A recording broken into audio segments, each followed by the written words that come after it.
और मुझे अच्छा लगा आपने बुलडोजर भी खड़ा कर दिया है माफिया को।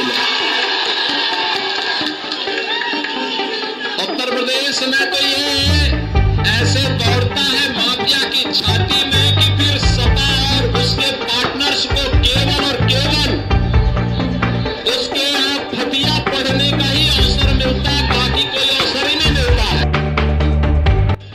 और मुझे अच्छा लगा आपने बुलडोजर भी खड़ा कर दिया है माफिया को।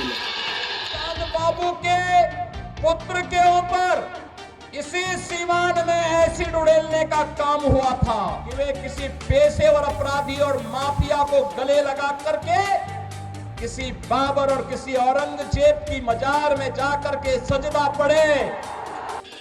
और मुझे अच्छा लगा बहनों और भाइयों, सीवान में वह जंगल राज फिर से मत आने दीजिए।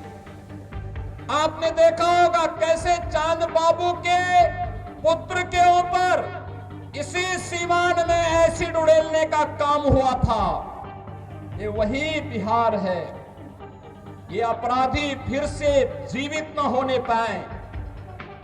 ये कांग्रेस को, आरजेडी और समाजवादी पार्टी जैसे दलों को शोभा दे सकता है कि वे किसी पेशेवर अपराधी और माफिया को गले लगा करके किसी बाबर और किसी औरंगजेब की मजार में जाकर के सजदा पड़े। लेकिन यह किसी सच्चे भारतीय को शोभा नहीं देता, ये नहीं देता है।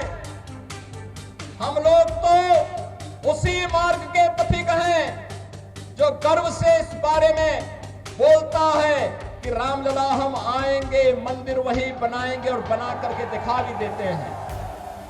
अब किसी को संदेह है अयोध्या में राम मंदिर के निर्माण में? किसी को संदेह है?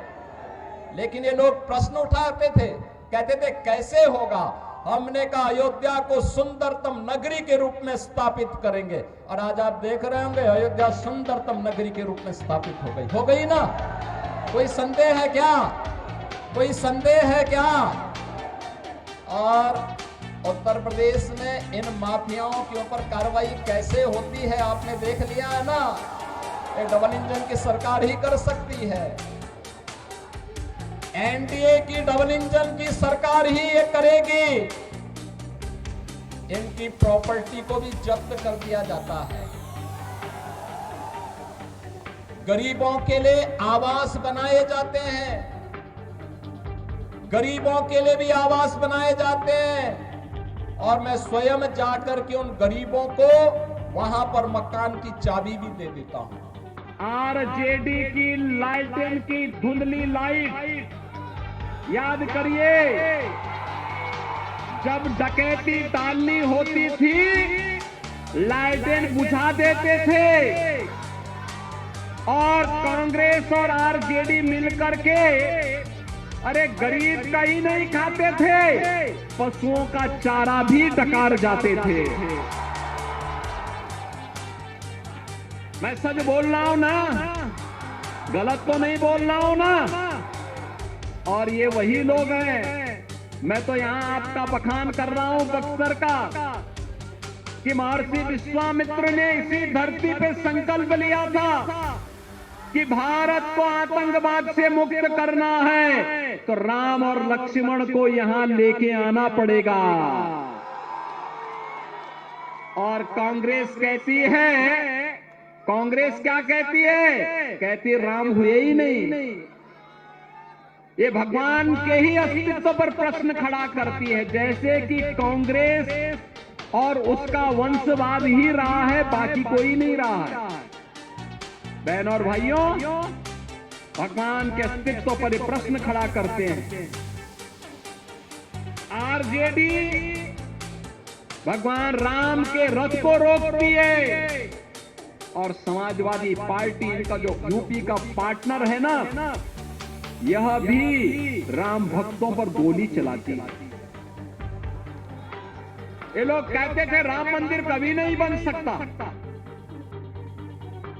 बहनों और भाइयों, आरजेडी और कांग्रेस के लोग क्या कह रहे हैं? कह रहे हैं अयोध्या में जहां राम मंदिर बना है वहां हॉस्पिटल बनना चाहिए। इन मूर्खों को यह भी नहीं पता है कि राम मंदिर के निर्माण के पहले अयोध्या में भारतीय जनता पार्टी की डबल इंजन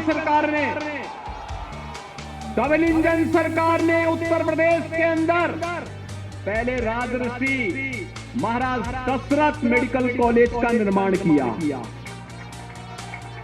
फिर महर्षि वाल्मीकि के नाम पर इंटरनेशनल एयरपोर्ट का निर्माण किया, और फिर 500 वर्षों के कलंक को समाप्त करके जो राम भक्तों की एक आस थी कि रामलला हम आएंगे मंदिर वहीं, रामलला हम आएंगे मंदिर वहीं, और राम मंदिर का भव्य मंदिर का निर्माण हो गया ना, हो गया ना। क्या ये काम कांग्रेस कर पाती? क्या ये काम आरजेडी कर पाती? क्या ये काम समाजवादी पार्टी करती? यह काम तो मोदी जी के नेतृत्व में भारतीय जनता पार्टी ही कर सकती है। कर दिया ना।